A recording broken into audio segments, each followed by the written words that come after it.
So you showed us some pretty miraculous feats of strength today in the gym. We talk about strength. I think like a lot of strength comes from stability. So something like a handstand push-up, if you're balancing in the center of the room and then you're lowering down to push yourself back up and maintain balance, you're coming through a lot of stability that entire time, and you're able to recruit more of your musculature, and your lifts are probably going to go up. For people at home that want to start messing around with building this type of like level of stability and mobility. So I'm just wondering, what are some of the easy things that people can just start adding into their movement practice? Calisthenics is fun because there's a lot of different types of skills. If you have a really strong push, you might be great at a handstand push-up. And if you have a great pulling, you can try to do a strict muscle up. You're doing these lifts, you got 300 pounds, you're squatting below parallel, holding 300 pounds overhead with one hand, and you're doing it for like 3 reps. You're crazy, dog.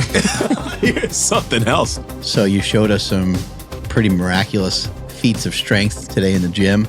And then we've been seeing your Instagram, some of the crazy lifts and things that you've been doing. And then we got you here and we asked you some questions, and it turns out that it seems like some acrobatics and some yoga are like some of the background that laid down some of this strength that you have. Yeah. I started off in Olympic weightlifting, but then quickly got to yoga and hand balancing and then partner acrobatics from there. Did you start lifting at kind of a young age, or did you start playing sports or getting in like exercising at a young age? Yeah. My mom has this funny line. She says, Mike never met a ball he didn't like. So I played every sport except for lacrosse, which I actually regret growing up on the East Coast because that was when lacrosse kind of blew up. But I love hanging out with my friends, running around, being outside. And then from there, I went to play college football, Division III in New York, and I was a quarterback in a corner in high school, and they wanted me to play middle linebacker. And so I was like, I need to gain some weight. I was 190 at the time. And, you know, you look on the roster as you're 17 years old and you're like, okay, I got to get bigger. Yeah. And my buddy was working out with this guy, Mark Chasnoff, who used to do Olympic weightlifting for, I think, the women's national team. And I went there, learned how to weightlift, kind of had a Mr. Miyagi moment with him and gained like 30 pounds going into college. And that's kind of what started me with truly taking strength training seriously.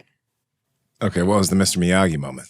So this is an eccentric guy, Mark, and he has in his house, he's a PT, but in his basement, you kind of go down these dark, doomy steps, and there's a platform and a metal chair and a bench press and like, you know, the squat racks, which are just the single posts, and you'd use the barbell. It almost felt like a sword. Like you never could step over the barbell. You could never kick it. You treated it like something that was super pristine. Yeah.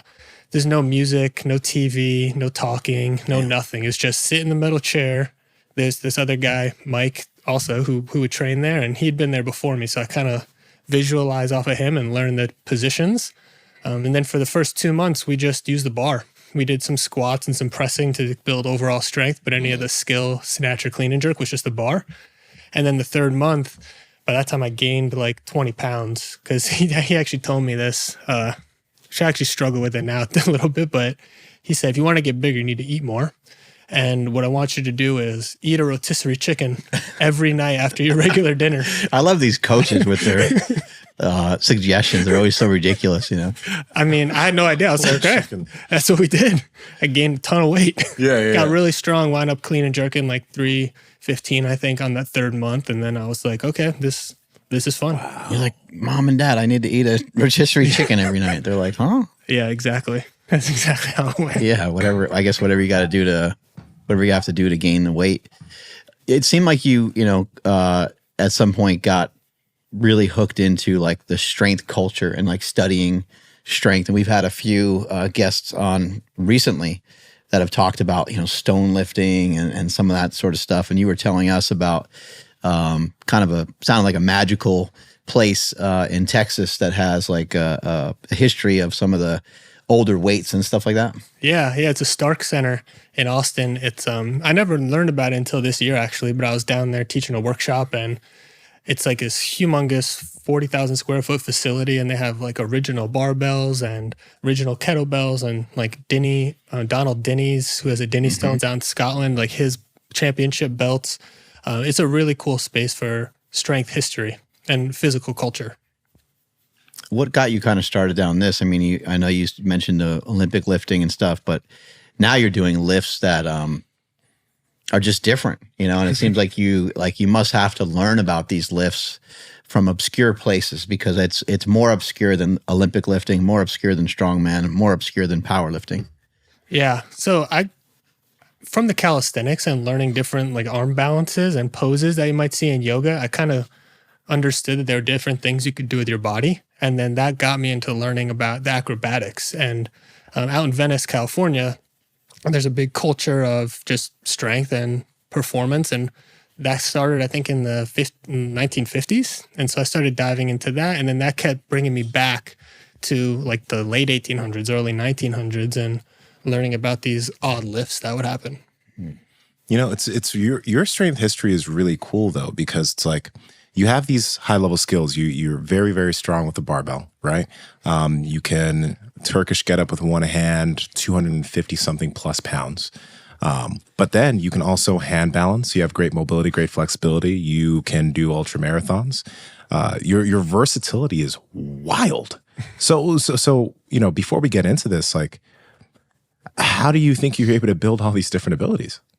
Pretty stubborn. Okay. I'm really curious. I'm curious about what my body can do. Mm-hmm. And I like challenges. I like solving different types of puzzles. So I like learning new things. Yeah. And so it got me, one of my good buddies, Eric Hinman, he really was into aerobic training and got me kind of learning about zone 2 and different heart rate based stuff. And for a while I was like, I don't want to do this cardio shit. I want to like lift weights and get strong. Yeah. And then eventually I was like, all right, let me put 3 months towards like really building an aerobic capacity. Mm-hmm. And after that I was hooked. That 3 months turned into 2 years and 15 ultra marathons, and ended 6 months ago. What got you hooked about it? Good question. I mean, I think it's a progression.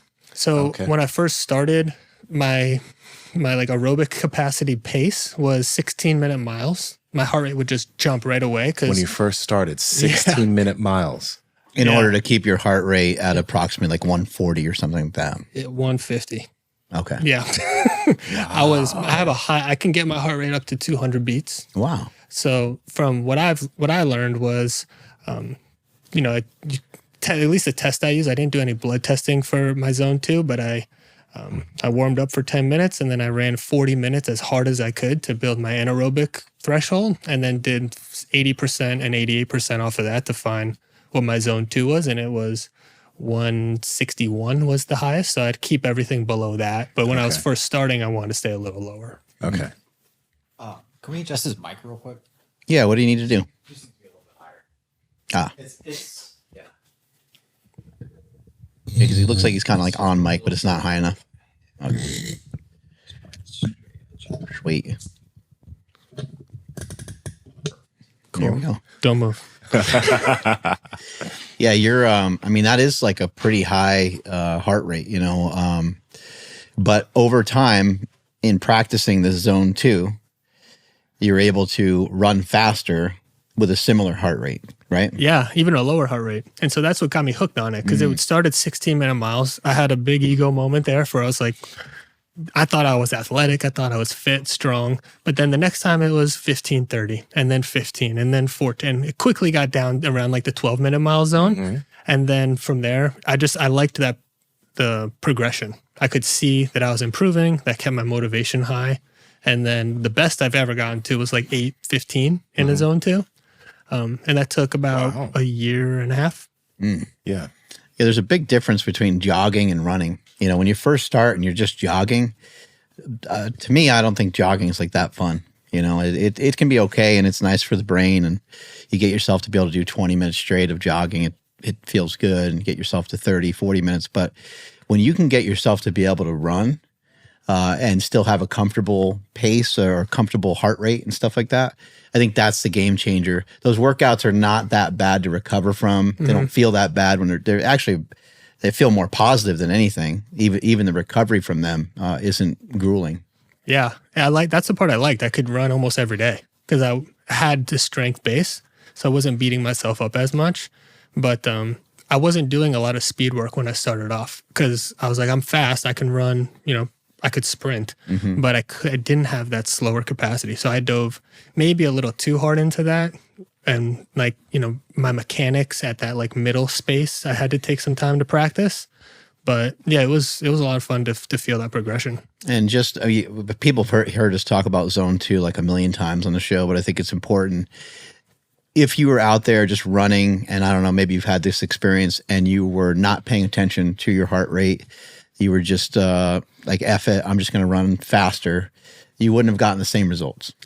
Yeah, that's what I believe. And I think the hardest part of zone 2 is it doesn't quite get you into that runner's high. You don't quite feel like, oh, this is fun. Like I'm running, I'm working out. And so you have to keep yourself like just below that, which is really mentally tough because by the time you've run for 10 minutes, you're like, hey, I want to push it.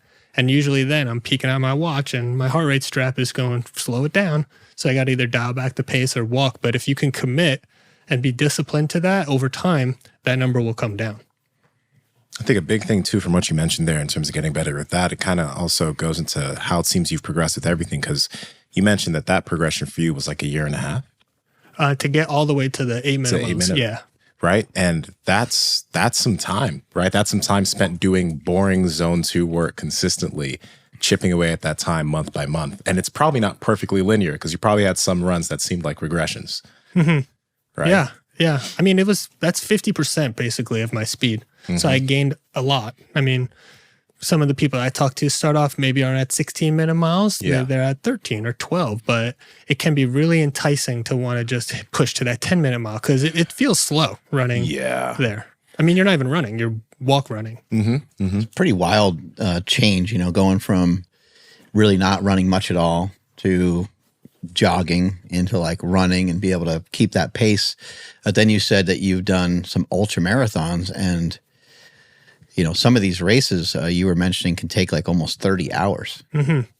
That's a long time on your feet. Like, how did you prep for that? What are some things you ran into? Because I know people have a lot of questions about like the shoes and the feet and the shin splints and all that stuff. Yeah. So I didn't have any shin splints I had problems with my feet actually on the last race, so through blisters, but that was a sock kind of mix up that I had. So being able to change your feet really help, change your socks out, change the shoes that you're wearing is helpful. But finding things that are motivating to you, like we're looking at this Leadville 100, which was the trail run I did 6 months ago. And for me, that's a really motivating race. I like being up in the mountains. I think the history of the race is cool. It's beautiful. And so that would give me the motivation to keep pushing through maybe those boring zone 2 runs. Do you have a little history of like hikes or something? Like, because to me, this is nuts, being able to go like this. I mean, not anything like crazy. Like crazy. I mean, I hiked with my family when I was younger, but nothing like...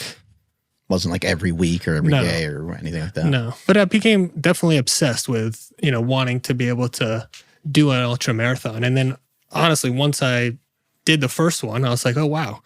I mean, I had never ran a half marathon or a full marathon. I just went to a 50K or 50 miler. But having, being able to out to be in nature, be with your friends, be with your family, for me, that was a lot of fun. Did you at least, did you seep yourself way into this? Did you do like a half marathon and a marathon, then an ultra, or did you just like, I'm ultra? Ultra. Really? Yeah. Why, dog? Like most people are like, okay, I'll do a marathon or two, and then I'll do like a 50 miler, right? That's like a half ultra.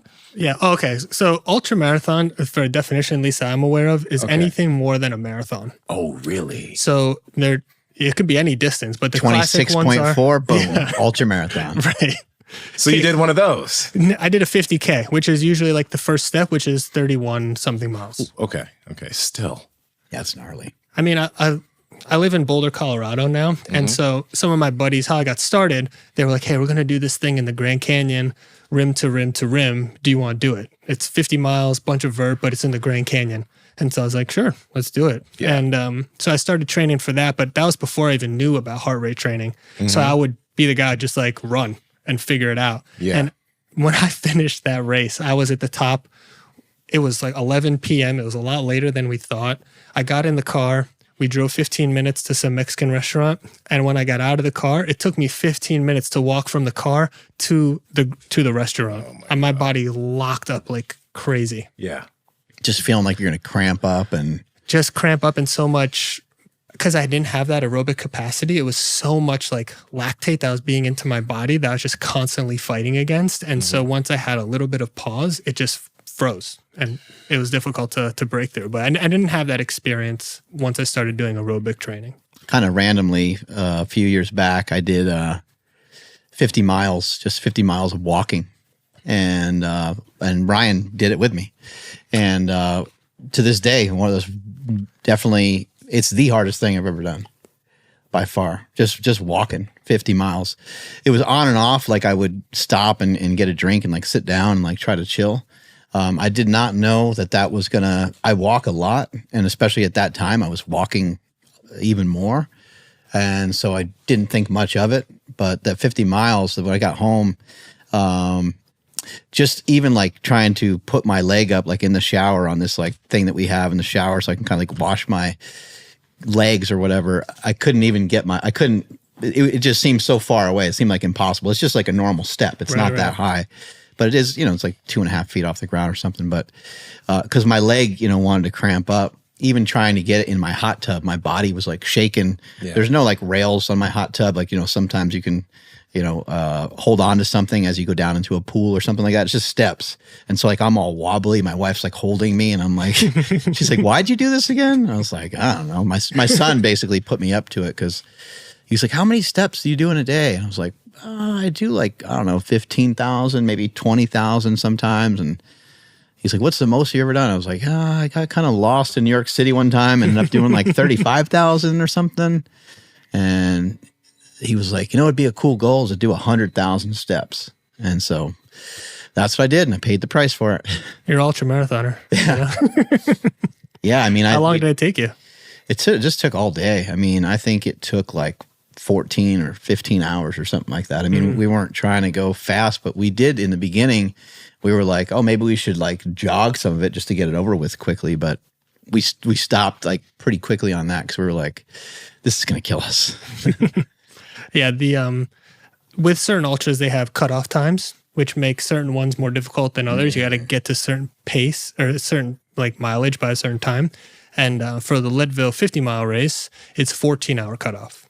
So if you can do it in 50 and 14 hours, then you can finish that race. 100 miles, 14 hours. That's 50. The 100-mile cutoff is 30 hours. Oh, okay. But every race is different. Like there's one Hard Rock in Colorado, which has like a ton of elevation gain and descent. And I think that one's 42 or 46-hour cutoff. Shit's scary. It was scary for me. And it's fun to put something out on the date, kind of work back from it. I mean, I was super scared when I first signed up for the Leadville 100 race. I was like, I don't know if I can do this thing, but after completing it, feels, and I didn't complete it my first time. I DNF'd, did not finish at mile 62. What was like because you mentioned after your first 50K, you had, some weird body stuff, but I've heard of a lot of like 100-miler ultra marathoners having just like weird stuff happen to them after races. So did that stuff happen to you after finishing some of those? The only thing that happened was I had this terrible blister in my foot. Okay. There's actually a gross video online of it, but the ball of my foot just got suctioned because we had to run through some puddles. So it got suctioned to my sock. And by the end I had to peel that off. Ooh, but yeah, that was the worst besides the like neurological stuff from a ton of stress, because running 100 miles, in my opinion, is not healthy on your body. It's not the healthiest thing you can do. And so it takes a long time to recover mentally, emotionally after that. Like it took me a couple months. A couple months to feel like my nervous system had that pop again. Okay. So you just didn't feel like powerful when doing stuff. You kind of had this lag. Yeah, but that would kind of be like if you're lifting and you're just like at 90%. And so you don't feel like you have that vigor to just like go for it. Yeah. I think like the next day you kind of recover 50%. The next few days you can get to 75. But to close that last 25 towards 100 takes months. At least it did for me. To be able to then like even really lift and like put a lot of pop back into it. We can train ourselves for all kinds of stuff. Even a powerlifting competition, you're basically doing 9 lifts. There's 3 different lifts. You have 3 attempts at each one. And usually people go, kind of like 85%, then maybe like 90, 95%. And then 95% to 100 on like their third attempt. You don't really realize until the contest is over, like how much stress and strain you may have put yourself under. And there's some powerlifters who've gotten themselves in pretty good shape and condition, and they know how to execute the lift the right way. So maybe they make it through a little easier, just like somebody might make it through a little easier on some of these things that you're talking about here, these longer runs. But we just take it for granted. Like we don't really think about it. Like, oh, I did a powerlifting meet last week, and then you're just back to training, and you might be like sprinting, or you might be, I've seen so many people get hurt after competition because they're really not. It sucks, but you have to find something different to do for a little bit. And so for yourself, like, have you ever ended up with like some post-contest blues because you get done and then it's like, you have to shift to something different, or it sounds like you enjoy doing different things. So maybe for you didn't experience that. Yeah, I definitely felt like a blue. Like when you have such a high, you're going to have the opposite of that, at least to a certain degree. And so I had that for, again, a few months after running. So I kind of just laid low, focused on some other things, build up some mobility, hand balancing, a lot of calisthenic stuff. And then since then, for the past 4 months, I've really been into lifting. So it was kind of fun. In the beginning, I could feel myself like not having that pop. And then, it would start to continue to grow and grow and grow. And now I'm the strongest I've ever been. That's kind of crazy though. Like how, first off, as an ultramarathoner, you were 210 pounds? Yeah. You don't see people that are doing those types of races that are that heavy. So you were able to maintain a good amount of muscle while doing that. So, if anyone is interested in doing those types of miles, is there anything that you have in mind that just to help them maintain a level of strength while doing such a high endurance activity? Yeah, I mean, I didn't maintain a ton of the strength. Like when I came back, my first front squat is the one that stuck in my head. Like I remember the first time I maxed out my front squat 4 months ago. I think it was like 285. Oh. And then now I PR'd my front squat the other day at 200 kilos, so 440 pounds. Okay. So, and my best ever was 405. So again, but that was fun for me because I didn't have an expectation of being strong right after I finished a 100-mile race. I knew I was going to be down, but then I was able to kind of get those kind of beginner gains again and come back and even surpass like a personal best.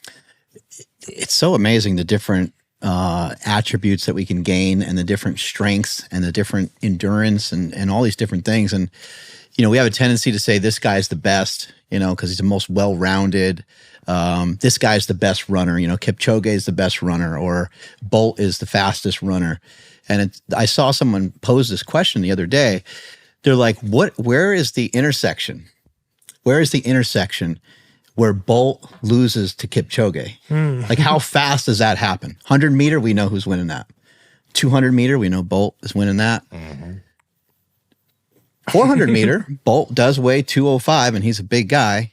Not saying he can't fly around the track for 400 meters, but Kipchoge regularly is doing those 400 meters, regularly doing those 800 meters.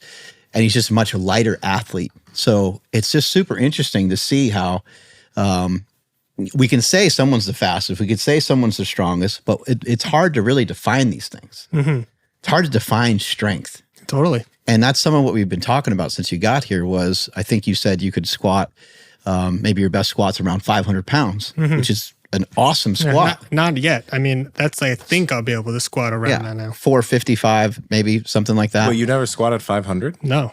That's shocking with the other shit that you're doing. What? How strong? Yeah. What? No, I'm not even saying that 500 is easy, but it's just like the fact that the other stuff you're doing is so ridiculous. A 500-pound squat isn't that ridiculous. Yeah, my single arm overhead squat is limited by my squat. And like... You're crazy, dog. You're something else, dude. What the fuck? It is interesting, too. I do know kind of a handful of people that are like this where they have this... They have great mobility. They have really good athleticism. And because of that, they can actually front squat really well. And sometimes they can front squat more than they can back squat, which I think is kind of fascinating. But yeah, you're doing these lifts, I mean, where you have 300 pounds. We're watching a video of you got 300 pounds. You're squatting below parallel, holding 300 pounds overhead with one hand. And you're doing it for like 3 reps. I think your best on that's around 350 pounds. doing some absurd stuff. I mean, Nsima and we've had so many guests on the show. You know, this Power Project show, I think, is like kind of the longest running show of its kind. And we've talked to everybody. We've talked to Shaw. We've talked to the best power lifters. Jesus Oliveira squatting over 1,000 pounds, benching around 6, pulling around 900. I mean, just people are absolutely ridiculously strong. John Hack comes to mind, the power lifter. John's deadlifting 900 pounds, bench pressing 600 and squatting like 800. And he weighs, under 200 pounds. Like he's just an absolute beast. Now he's interesting because he's able to actually translate his strength over into some other pretty cool things. I've seen him do some strongman stuff and be pretty proficient, but haven't seen him doing like some of this stuff that you're doing, which I'm sure he would be able to be coached on this because he's a hell of an athlete as well. But yeah, it's fascinating, right? Because we can say, oh man, Mike, I saw him squat 405. It's like a lot of guys squat 405, but there's hardly anybody in the world that can do some of the stuff that you're doing, and you're actually loading up this weekend and going for a Guinness World Record. That's right. Yeah. What's that about? Yeah. So going for the Guinness record for the heaviest Turkish getup ever. And so I love the Turkish getup. For me, it's fun to play with those different planes of motion. I'm really good at, keeping my arms straight. So being able to kind of move from like one stacked pillar to another, and then get all the way up and then control all the way back down. But I'm having an event. I'm raising a bunch of money for veteran mental health, suicide prevention. My grandfather was a veteran and died by suicide. And so mental health and emotional health are things that are really important to me. And so I want to mix the physicality with the heart-based mental, emotional work. And so that's why I'm doing the Turkish getup. What's the fundraiser? Can you plug it so people can, if they want to support? Yeah, so it's on my Instagram, Mike.Aidala. There's a GoFundMe, and the money goes to Mission 22, which is an organization that helps veterans and their families. I guess this will probably come out after your event, but hopefully maybe in future ones, people can support. Do you think that you have some of these attributes that your grandfather had in some way, or do you feel like you're fighting that a little bit when you're doing these runs and doing some of these things? I think so. I mean, no one in my family is really athletic. Like, I mean, my dad said that him and I stopped having to catch when I was 7 years old because he was like, it hurts. Like we can't throw anymore. And so I just have always loved sports. And the only person that I can think of in my extended family that really liked it too was my grandfather. And so he died when I was 5. And so we never got to have a big relationship, but from what I've been told, him and I are similar in the fact that we like physicality. He was always super active, and maybe that was to help counteract and counterbalance some of the thoughts in his mind or something like that. Yeah, I don't know, maybe. The one thing that I find is actually really cool about that, though, is like, some people, when they see some things that people do, they're like, oh, their mom or dad was probably just like super gifted too, etc. But with all the things that you're talking about, you had everybody does have to work for these things, but you had to work for all of it. Like, you didn't show extreme talent when you started distance running. I'm not sure if you showed extreme talent when doing the calisthenics stuff either, but. Yeah, I mean, my mom and dad have a lot of amazing attributes, and athleticism is not one of them. Yeah. And so, it was, I think, a blessing in some ways because they were extremely supportive of me, like coming to almost every game. I mean, think every game and always, signing me up for different things, but they were never like that parent in the stands that was constantly yelling and pushing at me because they didn't know what a first down was or, like I had to explain all of these things to them. So they were supportive when I showed interest in that. And I think that gave me, I'm thinking about this now, gives me some of the confidence to feel, okay, I'm allowed to go and try things that I'm curious in because I've had that support from such a young age. Your parents gave you those beautiful feet. Yeah. Oh my gosh. Yeah. My toes. His, the second toe and third toe are both longer than his first toe. That's true. There's always a podcast first, Yeah, exactly. Yeah. They're a lot longer.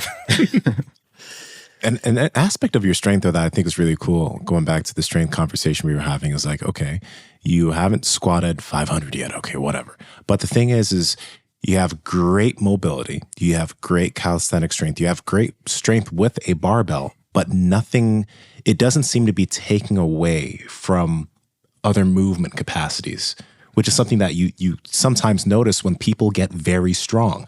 Sometimes when people get very strong, they don't have the ability to put their arms straight over their head anymore. When they do, it's like, here, that's all they've got, but you have access to it all. And I think, like, for me, I find that super motivating. Like, that's the type of strength that I want to build so it doesn't take away from anything else. Yeah. What do you think helped you with that?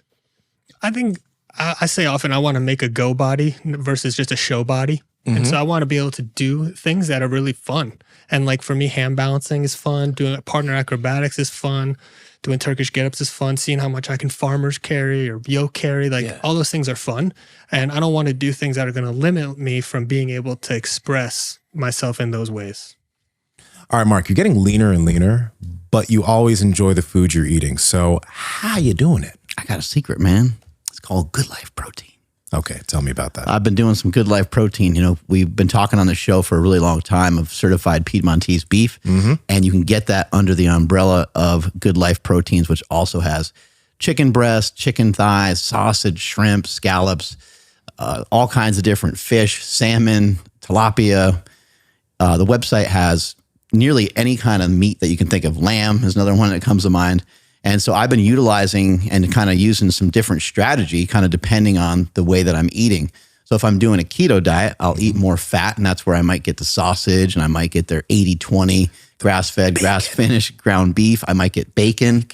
And there's other days where I kind of do a little bit more bodybuilder style, where the fat is, might be like 40 grams or something like that. And then I'll have some of the leaner cuts of the certified Piedmontese beef. This is one of the reasons why, like, neither of us find it hard to stay in shape, because we're always enjoying the food we're eating. And protein, you talk about protein, leverage it all the time. It's satiating and helps you feel full. I look forward to every meal, and I can surf and turf, Yeah. I could cook up some, chicken thighs or something like that and have some shrimp with it, or I could have some steak. I would say, the steak, it keeps going back and forth for me on my favorites. So it's hard for me to lock one down, but I really love the bavette steaks. Yeah.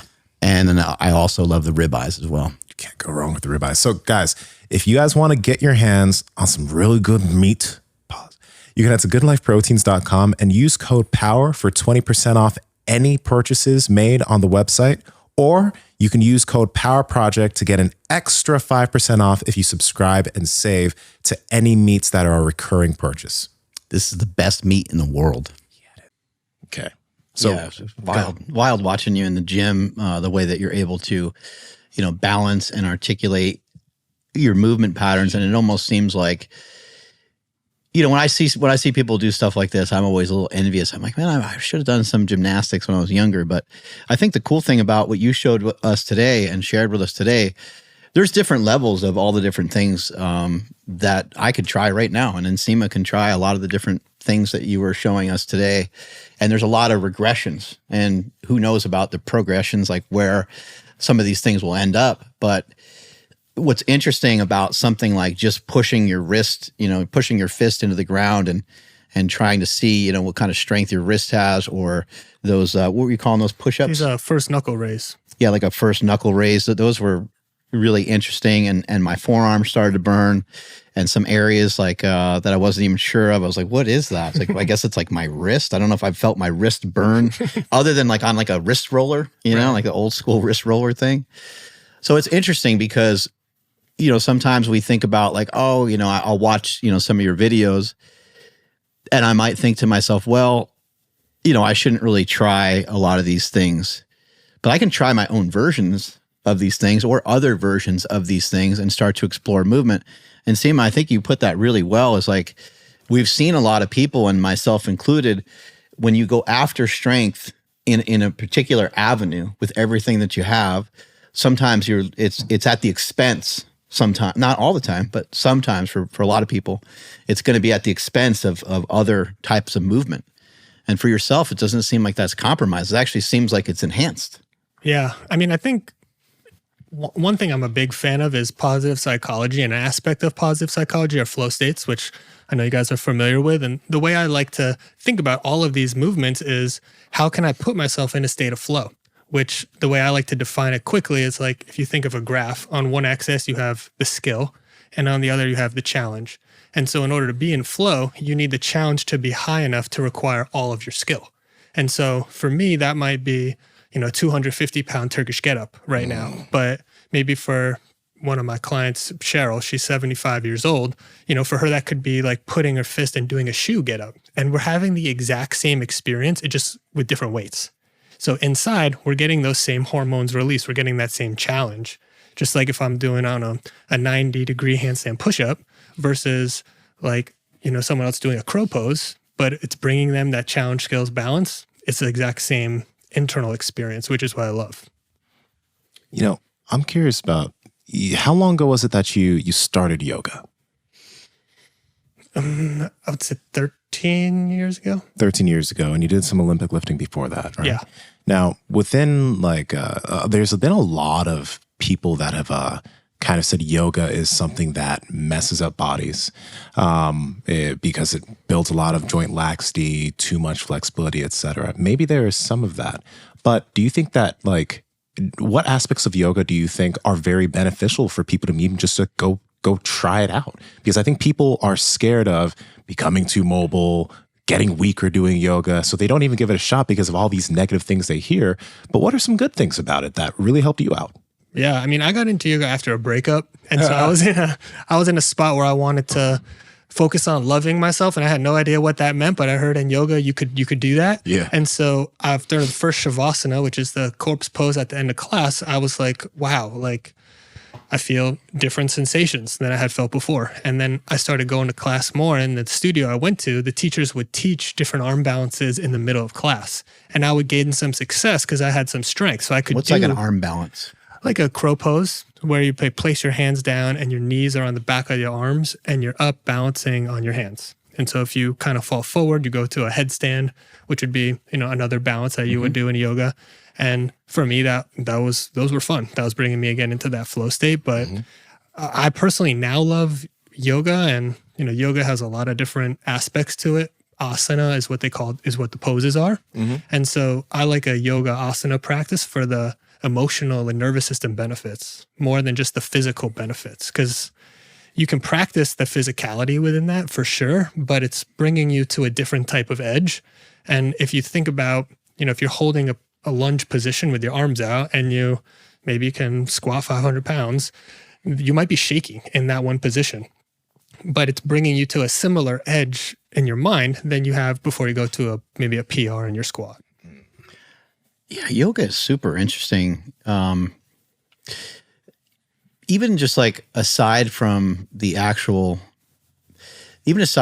what's actually going on or occurring in class, you have an instructor there that's usually just feeding you a lot of positive affirmations. And it's a moment to be still. They talk about being still all the time, being still, being in the moment, relaxing, calming down. You might even, at the end of class, you might even be in a rested position, and they might say, you relax your left big toe. And you're like, oh, I didn't even realize that was tight. I didn't even realize my toe was like this. And they'll just cue your fingers, your hair, your head, your body, just let your body just sort of melt into the ground. Well, I don't think we're really normally mindful of a lot of these things. And we had our friend Steven on the podcast. He created a product called the Body Lever. And when he was on the show, he felt like there was a lot of secrets in yoga that need to come out, and they need to be more in the center of fitness in general. And I thought that was interesting because I haven't really heard that take. We've had a bunch of people come on the show and kind of bash yoga and some of the principles and how people have gotten hurt. Kind of what do you think on that? Yeah, I mean, I don't know. I don't think yoga as a workout is maybe the best thing to do just by itself, but mixing it in a holistic format for taking care of your health, I think is amazing. And so yoga nidra is a form of yoga where you're practicing releasing tension in your body. And if you're struggling with sleep, it's an amazing thing to do before you go to bed, because you run through a visualization of like your pinky toe, your second big toe. For me, that's the middle toe. You continue to go through, and it's hard to maintain like focus on yourself for that long. And that's an area that if it is difficult, then it's probably might translate to other aspects of your life, like difficult to maintain presence with your wife or with your business or with your kid. And so you can gain a lot of that focus and attention through a physical practice like yoga. And, you know, I pulled up this video. Now, it's not quite yoga, it's Pilates, but this guy, Jarrell Carter, he does these videos sometimes where he goes and does some Pilates or goes and does yoga. And I think this is one thing that, again, if you're on the spectrum of being super into lifting and that's the main thing you do, like you mentioned, some of these practices would be good to add in, because like if we pull up this video and let it play, because it's not playing right now, but you'll see like the small lady in front of him is using these light weights so easily, and like the dude's gassing out and shaking, right? And it's like it's not necessarily at fault to him. It's just a lot of his work doesn't have anything to do with these holds or this stability, you know? So it's like, what happens if you are weak at that? Then it just becomes something that's very easy. I think you said it with the stability word. We talk about strength. I think like a lot of strength comes from stability. So something like a handstand push-up, if you're balancing in the center of the room and then you're lowering down to push yourself back up and maintain balance, you're coming through a lot of stability that entire time, and you're able to recruit more of your musculature. So then when you take that over to a barbell, you can apply all of that pressure into the bar and your lifts are probably going to go up. But I don't think it works in reverse. Yeah. Yeah, just because you're good at benching 315 for reps, you might not be very balanced in a handstand. I mean, I imagine but you could be if it's a skill set. If you worked on both skill sets, you could be good at both. Definitely, yeah. I mean, I imagine Olympic gymnasts with rings are going to have great benches. Oh yeah. And so I try to think about what's the best way to build strength. What are the best tools? And like, again, it depends on how you define the strength. But I do think the gymnastics rings are one of the best tools for the upper body, because being able to maintain all of that tension, keep your body still, just holding yourself up in the rings with straight arms and keeping yourself still is incredibly difficult if you've never done it before. But then after you practice that for a while, you can then take that strength and apply it to a barbell, however you like to do it. I happen to like doing it with one arm overhead. Yeah. I want to add, Ryan, if you go to my most recent video, you'll see like the new ring setup I have at home. That looks cool, by the way. Oh, yeah. I got the idea from Chris Chamberlain. So shout out to Chris, eroding weakness. But like you mentioned, like I have two setups, right? But when I go into the dip position, the first day I was like, this would be easy. I went to the dip position on the other rings. I was like, why is this so hard? Just holding a dip position is so fucking difficult. Yeah. It's like, what? I'm not doing it in this video. This is just my setup, but it's just like, yo, rings. I'm so happy these are set up now. And they're not hard for most people to set up wherever they live. So what you just did here, which is a skin the cat movement where you start full hang and your legs come back, you did it in this time with your arms bent. But if you want to practice that straight arm strength, practice coming through with straight arms. And even right now, you're probably going to bend. Yep. Because it's hard to maintain the arms straight on the way down. And so next time you do that, keep your arms straight the entire time. And pretty much with the majority of the things that I'm doing with this, I should keep my arms straight, huh? I mean, obviously pull-ups, you're not going to keep your arms straight, but like, you know, the dip holds, all these things, arms as straight as possible. Yeah. It depends, again, what you're doing. I've studied with Ido Portal one time out in Copenhagen. Okay. And so he breaks things down with like bent arm strength and straight arm strength. And so depending on what you want to do, put all of those movements in those different positions. And so a skin the cat, that's a straight arm exercise. A dip, obviously bent arm. Gotcha. Okay. Yeah, that kind of establishes a different level of stability or instability. You know, if you want to do something where your arms are bending more, or even isometrically hold something. The thing that's interesting about the rings is like, it's such a beginner newbie thing for a gymnastics athlete, you know, someone who's been practicing it for so long, for them just to get up in that position and their palms are facing outward that's just like the start of their routine. And they're like, yo, what's up? And then they start doing like a bunch of other moves from there. Swinging all over the place. Yeah. And so it's easy to look at it and be like, oh, it's like, how hard could that be? But it's extremely difficult. I mean, it would just be like if we went and played basketball right now, but we never sprinted before. Right? It's easy to run up and down the court. Let's just go. That part by itself would probably be difficult if you don't sprint a lot. And then they're sprinting, but they're dribbling at the same time. Well, I guess they travel all the time in the NBA. But Yeah. You know, on that note, though, of stability, like, first off, I think there's a lot of easy ways for people to add some of these ideas into their exercise. Because one thing that I find kind of annoying is I see sometimes coaches dissing people for like doing certain exercises on one leg or doing things with a single arm. Sometimes they're like, oh, these are circus acts. I'm like, stability isn't a joke. Just because you can move a lot of load with two arms, and then when you go on one leg or one arm, it's like it becomes extremely difficult. That shows a hole. Like me trying to get onto those dip bars and then my arm's shaking. There's a big hole in my system that I need to. This sounds big so opportunity. Big opportunity. Big opportunity. That like if I built that level of stability, everything would be structurally sound. And you know, we were talking to you in the gym, and you were like, "When's the last time you felt any pain or anything anywhere?" You're like, "I don't feel any." I think a big aspect of that is like you're just so stable everywhere. You don't have. I don't want to say you don't have holes. You have minimal weaknesses. You know what I mean? I have a lot of weaknesses. I know you have a lot. No, I know you have a lot of weaknesses, but that stability, I think, is what keeps everything together. Because you can do like the handstand and these exercises and be very stable. Then you could load it up and also be very stable. Whereas another athlete can like push a lot of weight, but they have a lot of back pain and a lot of these issues because there's levels of stability that they just don't have. I think we've gone over this on the podcast. I think Mike has 7 holes. Are you going over how many holes does a person have? Yeah. Well, I mean, it's And a woman has 9, right? I think so. Yeah. I think so. Or is it 8? Do we have to Google this? But, oh, you see what? He just picks up a rowing machine. Turkish that's a high risk, high reward right there. Oh my God. Do you think some of the benefit of this is because like your move, okay, so the object is moving, obviously, but you are also moving your body around the object. And we see that a little bit with Olympic lifting, I guess you would say. You know what I'm saying? Like, you know, like a bent over row is like, it's just like you just like moving the weight around. You know, you bench pressing is you moving the weight around. Your body's really not going much of anywhere. Mm-hmm.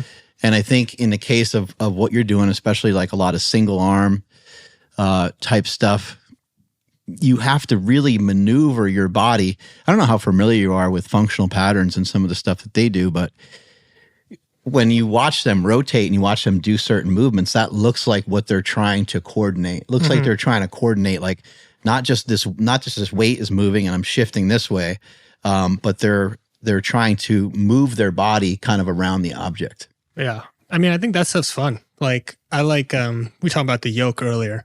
The yoke's something I really enjoy carrying and figuring out how can I maintain pressure and keep my tension to then walk with 1,000 pounds. Mm-hmm. Like, I can't even squat half of that, but I can walk with it. And so learning how to brace, how to breathe in that like 360 diaphragmatic breath just allows more movement and allows more force transfer through my feet out into whatever it is I want to do. But there's also the balance, like you mentioned, creating enough tension. So you're not creating so much tension where you can't move, which I think is another strength of doing some of those things through movement. You're creating just enough tension so you can go through space with it and not break down. Yeah. Right. Yeah. Or just applying it at the right time in the right position. Like a baseball player hitting a home run. It's like there's a lot of tension that's moving from the feet through the hips, through the core, out to the bat, to the ball. It's fluid. But it's fluid. Yeah. What's the deal with some of the Waldo type shirts? That's just a subtle nod to the old timers. Yeah. Oh, yeah, the old like strength circus type things, Exactly. right? They had like those like striped, almost like prison uniforms almost. Yeah, I think this shirt specifically, I think, is designed after like a 1980s motorcycle shirt. But yeah, I think a lot of that strength culture came from circus. So Cirque was big in the late 1800s into the early 1900s, and strongmen would go around challenging other strongmen to their lifts and what they could do. And then that transitioned into some calisthenics and then bodybuilding and all the stuff that we do today. How fake or real are some of these lifts? Because nowadays it's like nowadays it'd be harder to fake, because people can, I guess they could use AI and people can cheat all different kinds of ways, but yeah, that's just thing. It's just AI. That's just AI. AI or like fake plates or whatever, But like somebody doing a lift in a circus tent, 150 years ago, have you come across some records where you're like, oh, I don't really know about some of these? Maybe there's one for the two hands anyhow. Arthur Saxon has the lift on that. It's like almost 450 pounds, where the two hands anyhow lift is you hold two separate weights over your head and you can get them up any way possible from the floor. So I like something like that because there's a lot of creativity involved with it. But he did a bench press with, I think, like 335 pounds, which a bench press is where you're holding the weight static here, and then you're rotating down and around. So similar you're talking about before, moving your body around the bar, and then bent over and picked up like a 100-pound kettlebell and lifted that overhead. And actually it was more than 100 pounds. And so, I mean, I don't know if that's real or not. I'm guessing it probably was, but that's a record you're trying to break. I don't know. Maybe. I'm like, yeah, that would be the next one. I think my best now is 385. But to get to 450, yeah, that's the classic picture of him there. So question, wait. Does that mean that the total amount of weight in one hand is for something, or he had for something, or 335, and then he bent over and picked up like 100 and something pound kettlebell and got that overhead. Okay. Wow. But that's the part that's really hard, because I like to think I'm pretty strong. And I mean, you guys are obviously strong. Like, do you think you can just like curl up a 100-something pound kettlebell? Momentum. Using a lot of momentum, yeah. But now what's hard is having this over here, because even for me now, I have like, I think my best is 385. And so overhead is over 300 pounds. And then I have to clean. And so this arm's kind of like the bar's floating for a second, and then I like stabilize it, and then I have to press up. I can strict press like 80 pounds. Boy. But I am curious if some of these like world's strongest men guys could do more. They could probably do more, but do they have the stability to be able to pull that off? The mobility and stability to pull that off. That's a thing. Because you got to bend over and pick up the second weight. And that's the hard part. Yeah. How come you don't go for the curly mustache thing? I don't know. You could do that, yeah. Right, for one of the competitions. I mean, at least for one of the competitions. I did give it a try once, but it's too much work. I'm not. Yeah, you got to twist it around too much. Hooper might be pretty good. Mitchell Hooper, right? Like he might be pretty good at some of these things. Yeah, I bet. Oh, if anybody, yeah. Yeah, I mean, I know the best I think it's called the Cirque bell is like 330 pounds. And so that lift is extremely difficult, and they're pressing that overhead. But let me ask you this before we continue on this. For people at home that want to start messing around with building this type of level of stability and mobility, are there some easy things or maybe easy implements that they can add into what they use at home? For stability for what? General shoulder stability, core stability, because you have there's a lot of at levels of stability that are happening with what you're doing. But I think sometimes when we lift, you just think about big compound movements and not working on balance, hand balancing, etc. So I'm just wondering, what are some of the easy things that people can just start adding into their movement practice, that could help them out? I think that's a great way of thinking about it, is it's a movement practice. And so when you think about practicing something, you're consciously trying to improve it. And so it's different than just squatting. You're practicing squatting. Yeah. And so if you've ever been taught how to squat, a lot of teachers will tell you try to twist your feet through the ground, create some torque as you're lowering down. And maybe you continue to focus on that, maybe you don't, but that would be an example of something to work on improving. Or if your arms are down, showed you this one in the gym, your upper arm's externally rotating. That's going to lift up this first knuckle of your hand, but then your lower arm's internally rotating. And those are working both 50%, and that keeps your arm straight. and locked in. So if you're doing a plank, how much can you focus on maintaining that while squeezing the ground, while pushing the ground away from you, tucking your, like there's so many of these cues that in a yoga class, a good teacher might talk about. But how often are you doing them in the class? Because you're then focused on the next thing and moving forward. So slowing yourself down enough to create that stability is step one through the practice that you mentioned. Do you utilize maybe like a little bit of typical like strength protocol with some of the stuff? Or is it like, or do you do that separately, you know, on like a more traditional lift? So do you do like a 5x5, or is it like, let me work on this movement, let me practice this movement, and I'm going to do so repeatedly until the form and technique either feels perfect or it starts to kind of like almost dwindle away a little bit? Yeah, I'll break those up. I mean, the stronger I am, the heavier I can do some of the lifts. And so I'll definitely focus on building strength because that's an area that I can improve relative to the other lifts that I can do. You might do like a just traditional like military press or something like that. Mm-hmm. Yeah. Like my overhead press, my best is 220 pounds, strict overhead press. But again, I can hold a lot of weight overhead with one arm. So it's my lockout's really strong, but my pressing, can improve comparatively. Do you find anything does anything lack in the chain as you begin to hypertrophy your muscle? Like as you were getting bigger from your ultramarathon, right? Mm-hmm. Did you notice any drawbacks in anything else? Maybe potentially aspects of cardio, but were there any drawbacks as you were getting bigger and getting stronger? Drawbacks in what regard? Mobility, levels of flexibility that you have. Yeah, because I wasn't focusing as much on those. Yeah. So, when I just finished the ultramarathons like 6 months ago, I took about a month and a half, 2 months to focus on my hand balancing and building back some of that mobility. Yeah. But then I focused on getting a lot stronger. And so I wasn't as focused on maintaining something like my splits or a deep pigeon pose or something like that. Mm-hmm. But after maybe hitting this world record and maybe doing a little bit more, I think I'm going to move into more of a holistic, like well-rounded program, which would be like heavy lifts, not as worried about just like gaining maximal strength, but building some more hypertrophy, possibly some aesthetic stuff. I've never really focused on aesthetics, but that could be something that I'll focus on.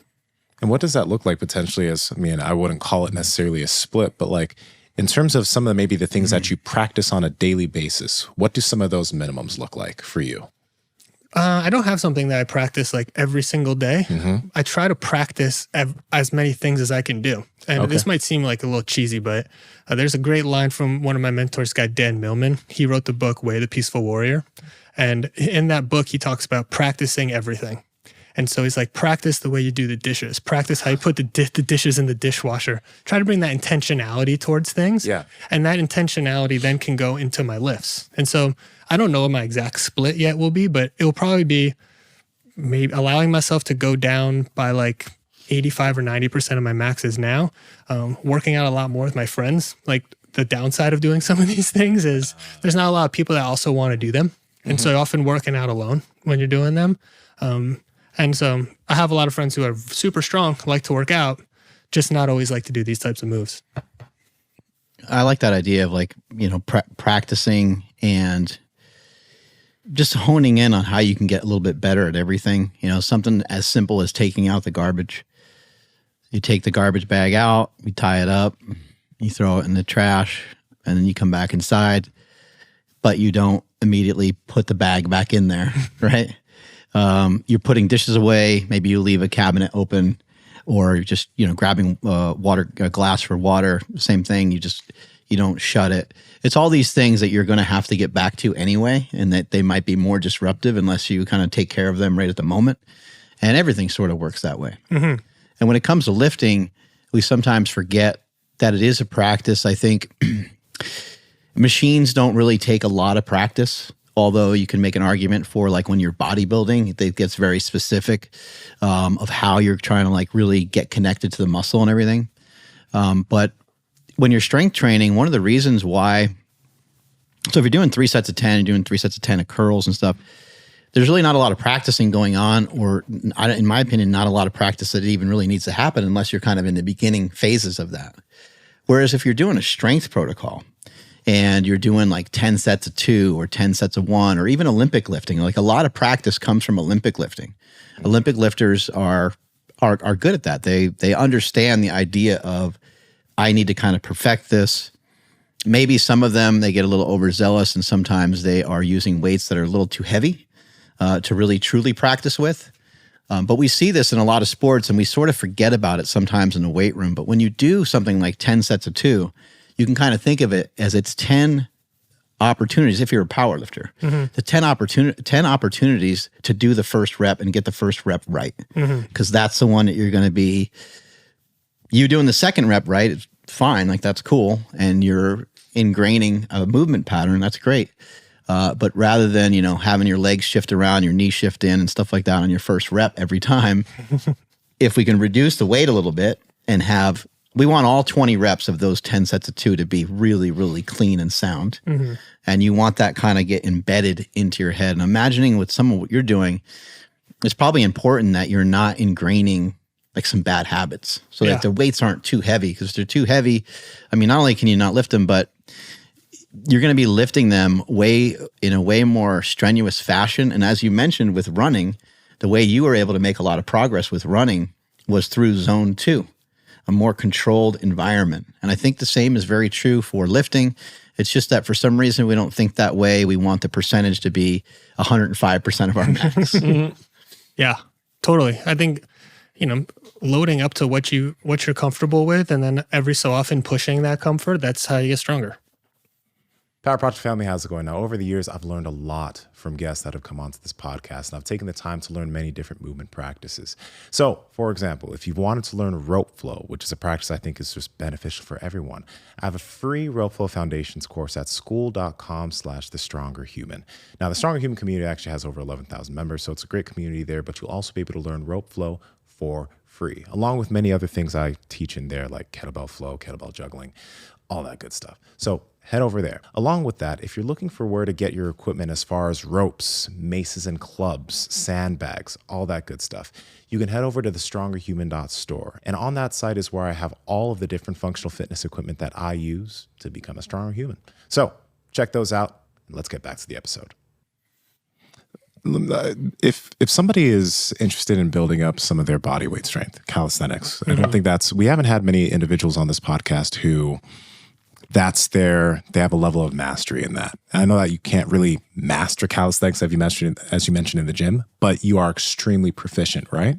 So for the lifters that want to start progressing in that, where would you say is like some minimums that they can maybe start with as far as like going down that rabbit hole? Because I think some people get this, like, you feel a level of discouragement because the things that they can do are so easy for most, right? Or so easy for people who are actually good at calisthenics. So where would you say people start when it comes to that?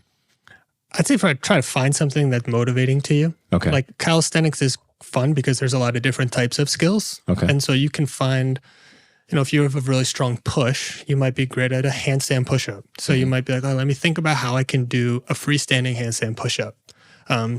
Versus, and if you have a great pulling, you can try to do a strict muscle up or something like this. And then I like to reverse engineer a lot of the skills. So a handstand push-up in the middle of the room, you're going to need to be able to hold a freestanding handstand. So that's going to be step 1. And then how to hold a freestanding handstand. There's many ways to do it. I can give you a quick kind of rundown of how I think about it is get really good at handstanding at the wall.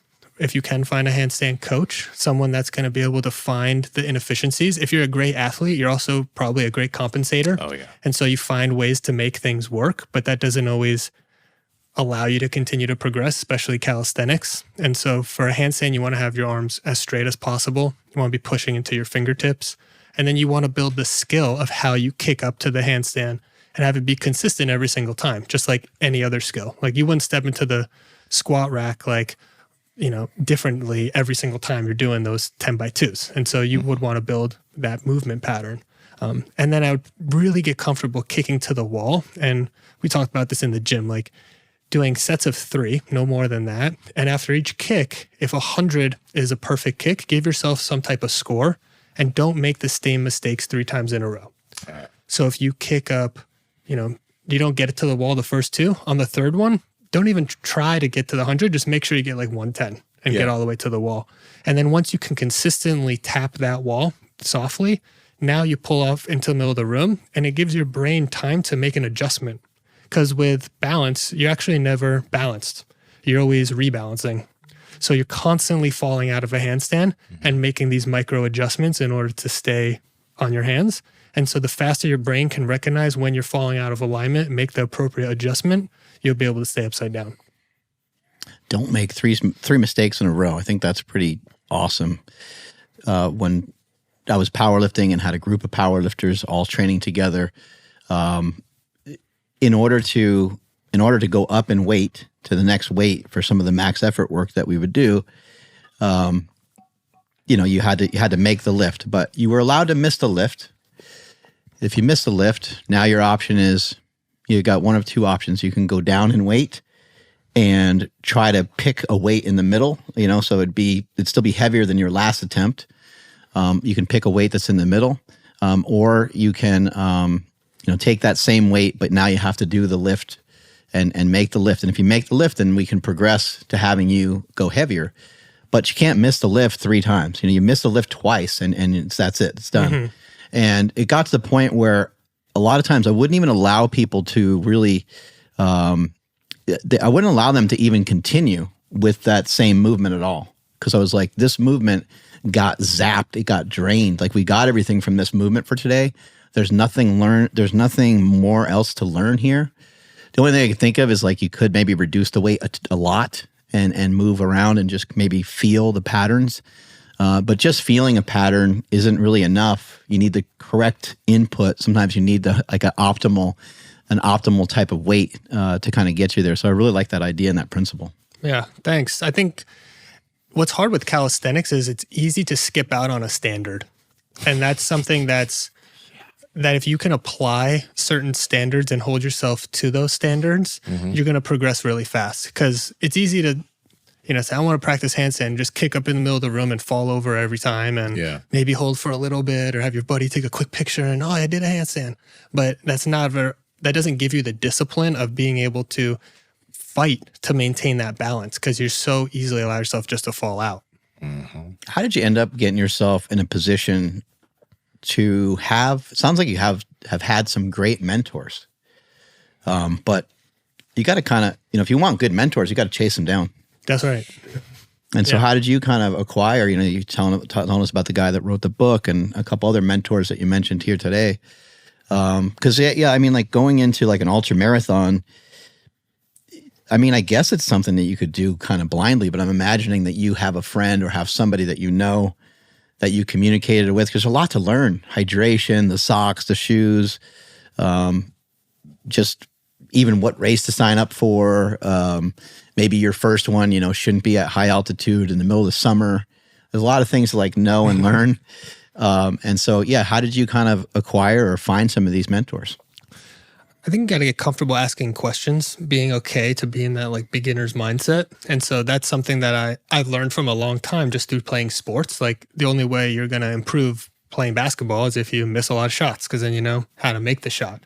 And so it's the same idea for some of these things. Is if I wanted to learn handstand, I would look up if there's a handstand workshop or a handstand teacher near me, and then I would invest in something that was valuable to me and go and learn from that person and ask them a lot of questions, see if they could look at me. Wasn't afraid to put myself out in those types of positions. And it's helpful, like with the running, for example, because I had no ego attached to running because I never done it.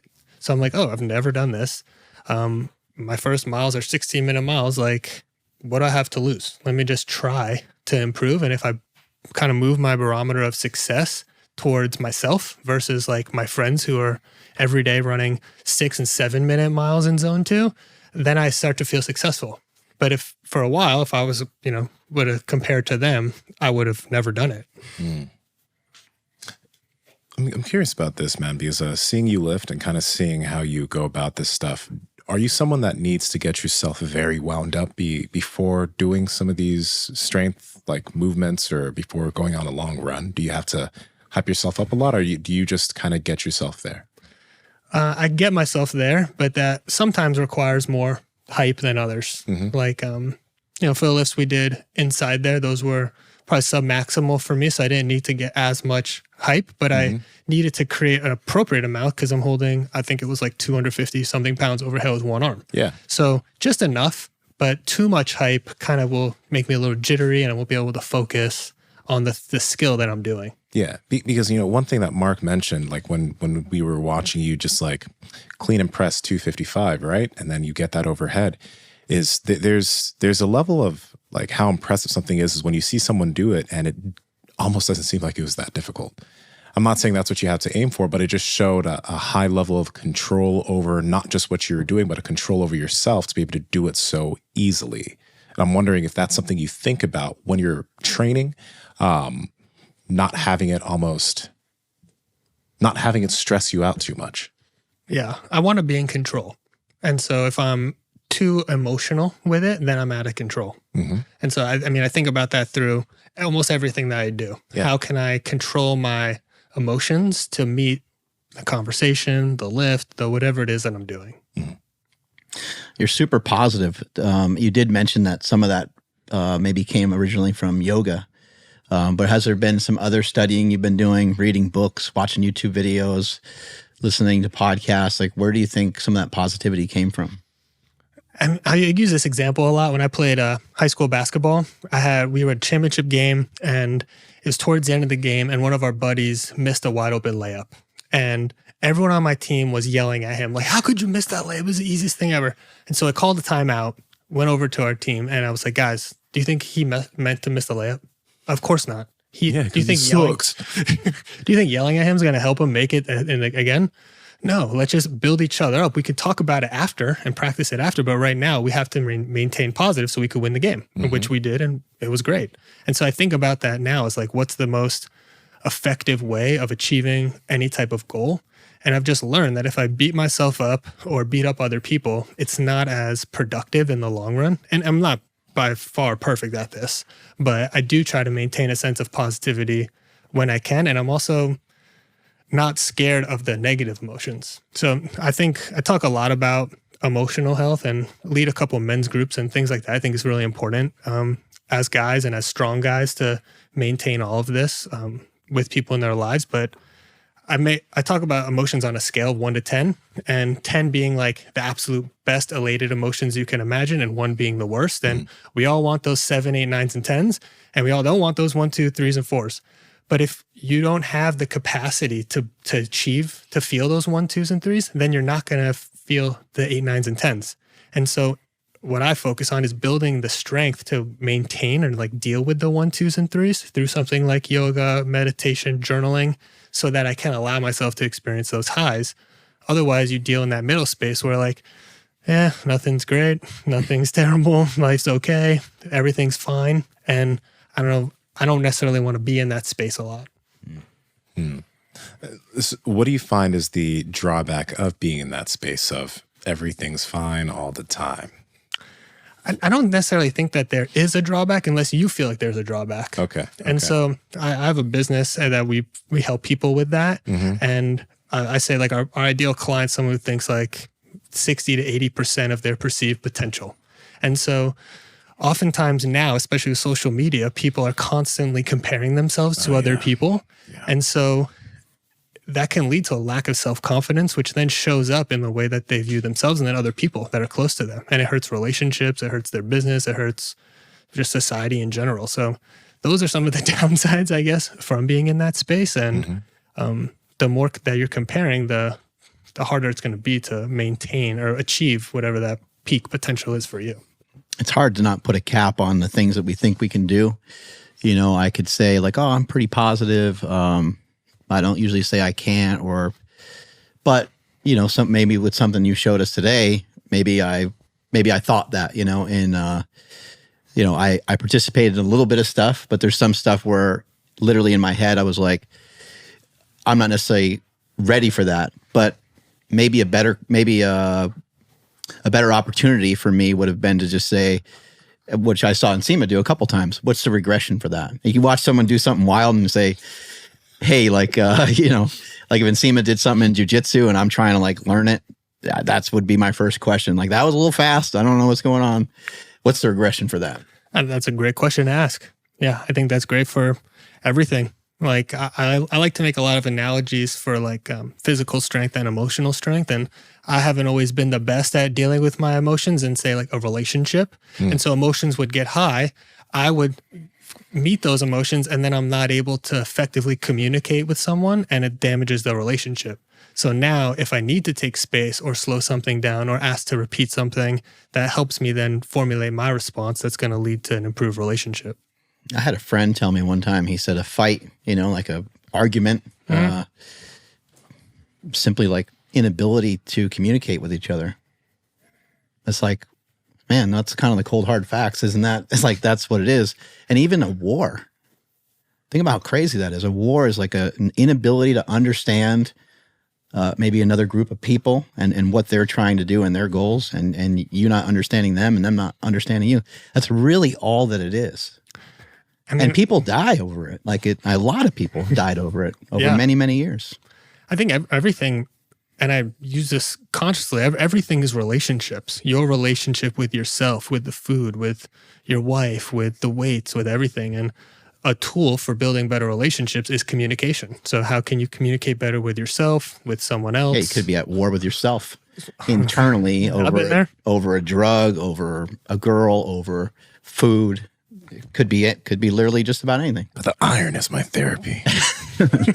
Iron Brothers. Curious, because I think a lot of men generally too, we kind of use physicality, working out, running, physicality as a way to deal with those things. And obviously, you know, a lot of times you feel better after you take a long run, after you go to the gym, after you go to jiu-jitsu. Now you mentioned you lead a lot of men's groups. And you also talked about like journaling, et cetera. But, you know, if somebody does feel that like just going through physicality is something that helps them, do you think that there's any benefit in trying to figure out other ways to study, examine, deal with their emotional health? If you want to engage with other people in your life, I think so. Because you can definitely work through some things on your own in the gym or out on the trails, but I think the magic comes when you take what you've learned and then apply it to your life. And so one thing I like to do at my men's groups is I have a list of feelings that I printed out. It's like 50 different feelings. And we practice, I call it emotional fitness. We practice expressing ourselves. So every guy, we sit in a circle in my backyard.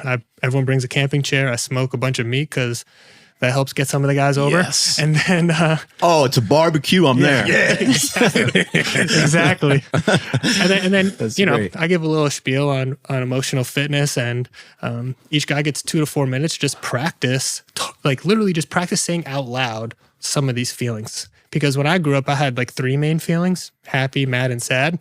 And if I was frustrated, What else is there? right? Frustration. Yeah, frustration's real. So if I was frustrated, it would go into angry, and then I would never be able to effectively communicate my frustration. Mm-hmm. And so then my relationship with that person would suffer because I would say, oh, they don't get it. They don't get it. But really it was me. I wasn't expressing it in a way that was effective to them to understand it because I don't have the tools, the emotional tools. So it's been really fun. I mean, it's a practice, and I call it fitness because it's uncomfortable, just like training in the gym. Oftentimes you get sore after. And what I mean by that is like, if you've ever gone through a breakup or a difficult conversation, that can kind of stay with you a little bit the next day. You get some emotional DOMs. And so but it improves and you get better as you continue to lean into it. So that would be a tool, is like you're building your feelings vocabulary. And people on week 1 probably are quite a bit different after they've been there for 4 weeks. Definitely. And they're happy to express that. Week 1, maybe they barely say anything. Like, I'm not saying nothing. Like, I don't want to look like an idiot. You know? Yeah. I'm not as messed up as that guy. And then more people go, and then you probably get more comfortable with the people that you're meeting, and then you probably open up a little bit. Totally. And it's cool. You know, no, you don't have to share. I'm not like forcing it. It's a free event. Like you can come and just eat meat and hang out and make some friends. But when you start to, people start to open up, you recognize, oh, we all deal with stuff. Like we all have these mental battles that we're fighting. It might look a little bit different, but can we be present and support each other through it? Which there's no advice given at this group. Like you share, I say, thanks so much for sharing. And then we move to the next person. And as a guy, you know, it's difficult when you're trying to express something that's difficult to express by itself. And then you're getting all this like unsolicited feedback. And so it's been cool. It's tough, you know, when your Nigerian friend opens up about his wrists being inadequate.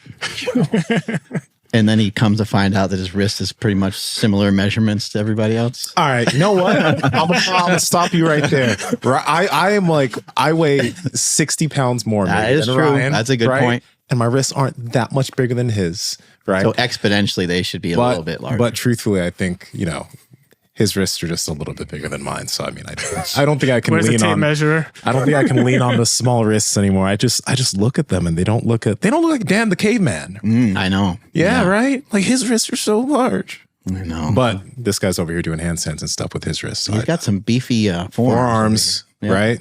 Yeah. Yeah. I mean, it's a lot of grip. Yeah. Yeah, I think you know, to your point of people getting together. In the beginning, we were talking a little bit about yoga and that practice and having that instructor, you know, basically have an hour where you're not with your phone, an hour where you're just, you know, some yoga, like the yoga that I've done, which I even forget even the name of it, but it was just like basically lay on the floor and like don't move. Most of it was like that. And you're just like in a pitch black room. And it was awesome. It was like really soothing and relaxing. And you're making me think like, man, I should probably go back to that, because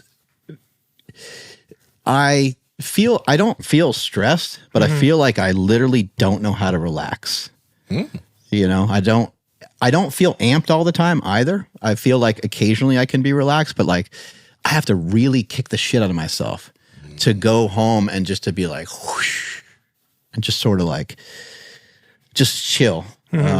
Not want like a drug, and I don't mean like any hard drugs, but not want, you know, caffeine or kratom or kava or whatever it is, you know. It could be just about anything, or food. Like it's rare for me to just like sit and just be totally and completely calm and chill. So thank you for that recommendation, because I think I'll go back and check some of that out again. Yeah, I think it's really helpful. I mean, especially if you feel like the inability maybe to do that, or the challenge of that is negatively impacting your life. If there's something that is causing some type of stress, then it'll be more motivating to maintain that. I think where it negatively hits me probably was with sleep. Like I have a little bit of trouble with my sleep, I think, because I'm just like a little dysregulated throughout the day. I mean, I train hard. Sometimes I'll train a little bit too much. My training intensity isn't crazy, but my training frequency is pretty high. So I might overdo it that way. But I think, yeah, some just, you know, go outside and like, don't try to do anything. Just like sit down, you know. But in my mind, I'm like, I don't want to sit down. I want to like walk to like burn calories, or, you know, I'm always like, my mind is drifting towards gamifying stuff, or just trying to figure out a way to like, just almost like not be in the moment, almost avoid the moment in some way. And, you know, I could sit there and just chill and like zone out and watch TV and like watch football and things like that. But even that is like it's another distraction, right? It's another distraction. So just completely calm, like doing zero. I need to focus on that here and there. Yeah. There's, are you familiar with any like rites of passage vision quests? Give it to us. Quests? So something I'm passionate about is like quests for young men to move emotionally from adolescence to adulthood. And one way that I was integrated through this was through a company called Rites of Passage, where you do a fast in a wild place. So when you're looking for your own truth, I believe you want to put yourself in the most honest place possible, which is wilderness, because animals are going to eat and piss and drink whenever they want to. And so when you fast, you bringing down, I do this for this emotional reasons, you just water fast for 4 days. But you don't have the capacity to gamify something. It strips all of that away from you. Some of your energy is a little lower. Totally. And it creates space for like any type of, you know, spiritual ritual or ceremony that you might want to create. And you gain a lot of clarity. Like that you can get from fasting, and then you can take that and apply it, which is the most important part, to your life afterwards.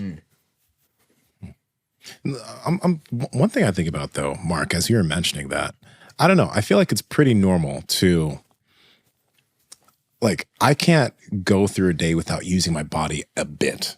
Like, you know, I wouldn't be able to relax if I've done nothing. Maybe that is a problem, but like, I find even if I'm able to take a bit of a walk, do something somewhat physical, I don't need to empty the battery. I do not empty the battery every day, but I need to do something so I actually feel, this is something that's bad about me, actually. I feel like I have to do something so I deserve to chill. I can't, that's one thing that maybe is a negative, but at the same time, I also can't chill if I have this reserve of energy.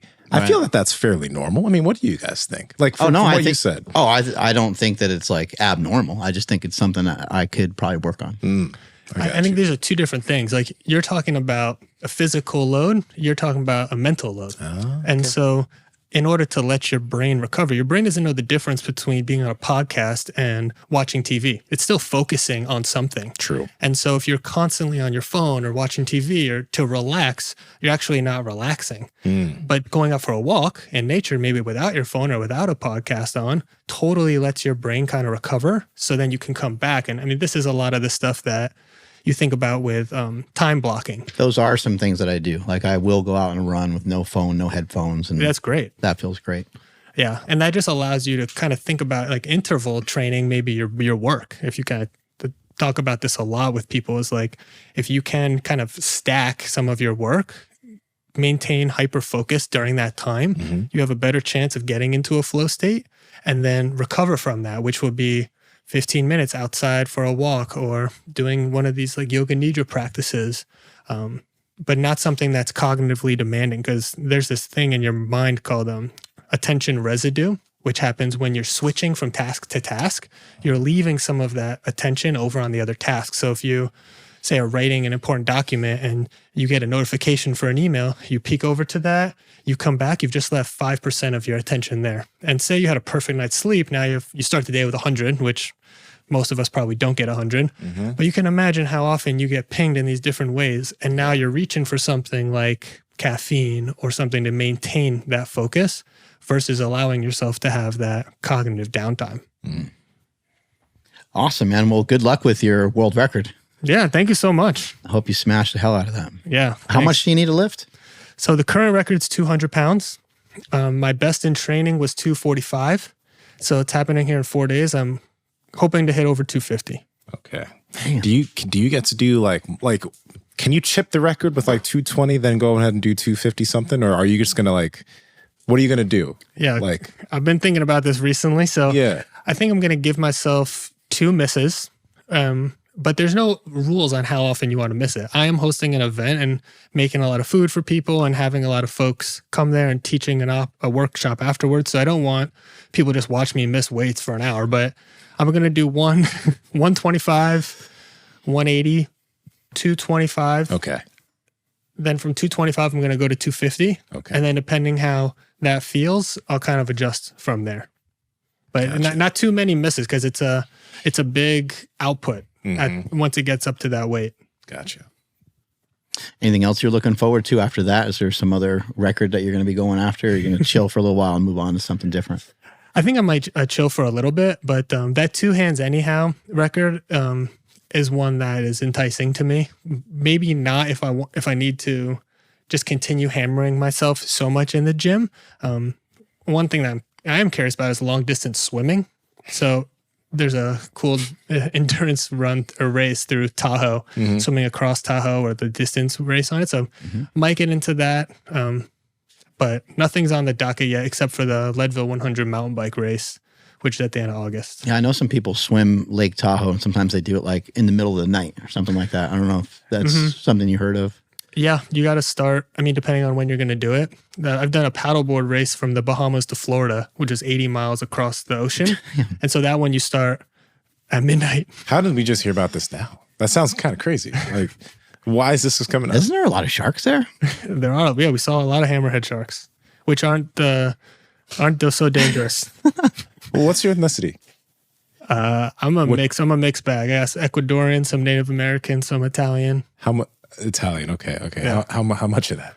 About 50%. How much? 50% Caucasian. Okay. That's perfect. That's what hammerhead sharks love. Yeah. Yeah. It was cool. I mean, we start at midnight, and it's for this organization. Jesus, it keeps getting worse. Yo, Now, this is a really cool I'm adventure. getting nervous. All right, I'm gonna sell you on this now.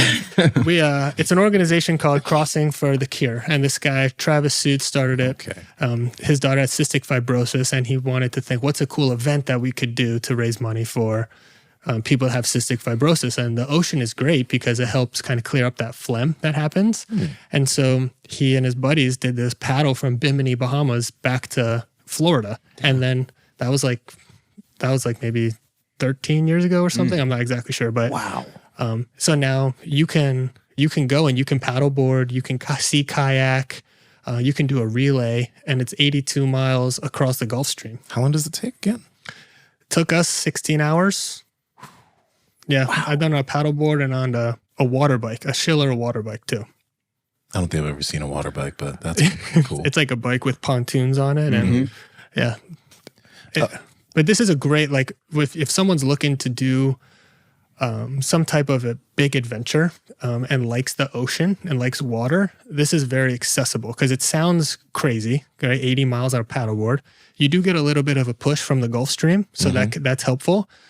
But it's a great time. You're out there in the Bahamas. There's other people out there with you. People. Yeah. I mean, you have your own boat, so you have your own support boat.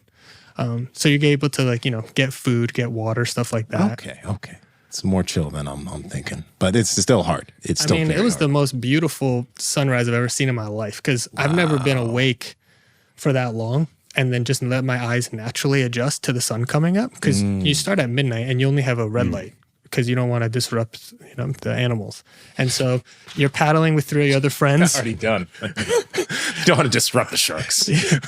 You don't want to attract them. Yeah. Right. So you're paddling, and then all of a sudden your eyes just naturally adjust to that sun coming up, and you're in the middle of the ocean. Like you don't see anything around you but ocean.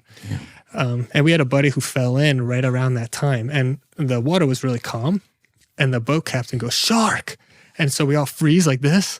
And then all of a sudden this huge great hammerhead, like from the size of one wall to the other, like 15 feet, maybe a little bit smaller, was swimming right underneath our boards. And like I thought its fin was going to hit my board. It was wild. Wild. Just dude. It's so sick. Dog, what? It's one of those like type 2 things, In the moment you're like, don't fall. I did have a question before we end. What is the world record for the single arm squat? The single arm barbell overhead squat that you're doing. Is there a world record for that? Not officially by Guinness. So I'm claiming it. If someone wants to come grab it, go for it. Yeah. But 350 is the best I've done. Okay. I was like, yeah, that's probably one too. All right. When do you decide to put your sleeves on? Because you're wearing some strong sleeves Man, in a lot of these videos. Those things are they feel like cheating because I never used sleeves before until then. And that's like all of my lifts go up, especially the knee sleeves. I really love those. But I was getting a little elbow pain on my left arm. And so like on this video here, I'm not actually wearing it on the arm that's holding the weight. But those are super helpful for me to maintain the arm straight. Some people have questions sometimes on like when do you put these on, and do you start your workout with them on, or do you put them on after you got to like a heavier weight? It depends. Like right now, I usually put the left one on in the beginning for the warmth factor, so it helps keep the joint a little bit warmer. One of my buddies told me recently to just do a lot of like tricep extensions, like super light to bring some blood in there. And then just having the sleeves on just gives you a little compression, makes you feel a little bit more confident type deal. Definitely, yeah. Where can people find you? Mike Aidala on Instagram, and then my business is The Offense, so theoffense.co. Wow. Great to have you here, man. Yeah, thanks so much. Strength is never a weakness. Weakness is never strength. Catch you guys later. Bye.